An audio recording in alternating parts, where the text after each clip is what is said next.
Hi guys, welcome back to the Brutally Honest podcast, and today I wanted to give a Tesla Autopilot review.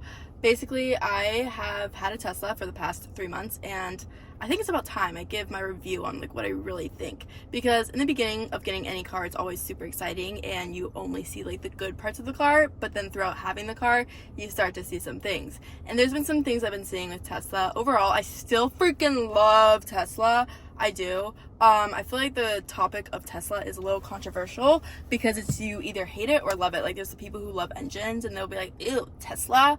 I think Tesla drivers in general, we're a little hated on than usual. We have stereotypes and stuff. I mean, I know Hyundai Civic drivers have stereotypes too, but I think we have a stereotype of being bad drivers. And it makes sense because it's a self-driving car. And, the stereotype isn't that off, because the reason I got a Tesla is because I am a bad driver and I needed that autopilot to help me with driving, which it has done. When I first got this car, I was horrendous at driving, so I was really heavily relying on autopilot. But since using autopilot and driving more, I've gotten so much better, so I don't rely on it as much. And I gotta admit, from starting off autopilot, I think it's excelled my driving skills, because I would just put it in autopilot and it forces you to pay attention to the road and be actively aware of what's happening while it's in autopilot. Literally, you can get your autopilot suspended if you're not aware all the time, or looking at the road, or touching the wheel. That's a whole other tangent I can go on in this podcast about with autopilot. It's a little annoying. But from doing that, I gotten really good at driving. And in the beginning of just trusting autopilot, people thought I was crazy because I would have friends in the car and they drive and they would see me just trust this freaking AI, and it would do crazy shit that if someone who drives a lot was to see that, they would freak out and think they were gonna die or get in a crash. But I didn't really understand driving at the time, so I was just oh, it's fine, it's just doing its thing. One thing it does that's really scary is there'll be a freeway and you're getting on the exit, kind of. It's one of those freeways, the exits that curve, so you're turning, and when it's time for it to turn, it looks like it's just straight going into the cliff or whatever. It's just gonna run straight into whatever your car would fall off of if you weren't to turn at one of those exits on freeways.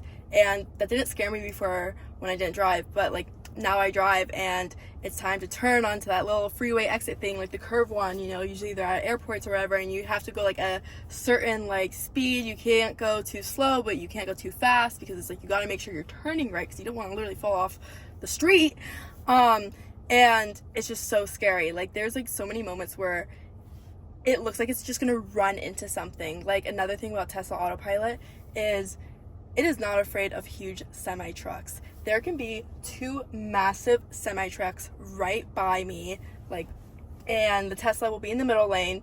And since it's so particular and accurate with distances and stuff, it will get super close to the not Cybertruck. My brother's Cybertruck is parked out there. I don't know if you guys can see that as I said that, but it can get really close to the semi trucks but still be in the lane. And it's just a distance that you usually just wouldn't go, you just wouldn't do when you're driving in a lane. It can get really close to the line of crossing over to the next lane, but not, and just stay in a straight line. And that's just ooh, that's scary. And then another thing that autopilot does that really sucks is if there is a turn, let's say you have to switch lanes in the next 0.5 miles, or you have a lane switch coming up soon, it waits till the last possible minute to switch lanes. And I've had this happen to me multiple times where it missed its turn because there's so much traffic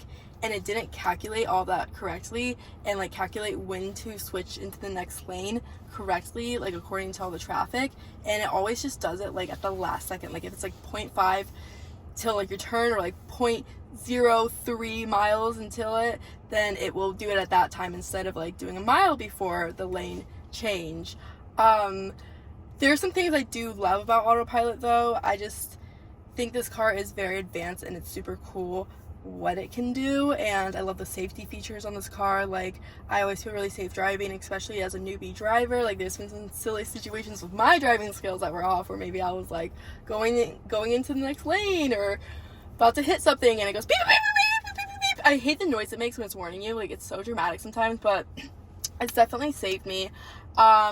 So yeah, it's a give and take. I know over time the autopilot's just going to keep getting better and better, and right now it's still like has so many things that it's going to evolve with.